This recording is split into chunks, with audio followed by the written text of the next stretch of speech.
ভেনেজুয়েলার প্রেসিডেন্ট মাদুরোকে নিয়ে গেছে ডোনাল্ড ট্রাম্প। ডোনাল্ড ট্রাম্প আমেরিকায় মাদুরোর বিচার করবে। মাদক এবং অন্যান্য বিষয়ে মামলা করা হয়েছে।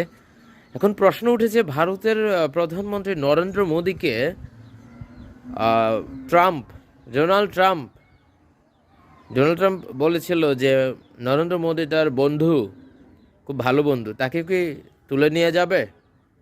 এবং এই ধরনেরই একটা প্রশ্ন করেছে ভারতেরই একজন পৃথ্বীরাজ। এখন ঘটনা কি? নরেন্দ্র মোদী কি ভাবছেন? ইনভাইট করবেন ডোনাল্ড ট্রাম্পকে?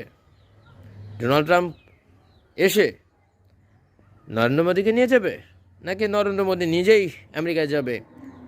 রাশিয়ার সাথে জ্বালানি সহ অন্যান্য যে চুক্তি, সেখান থেকে সরে আসবে নরেন্দ্র মোদী।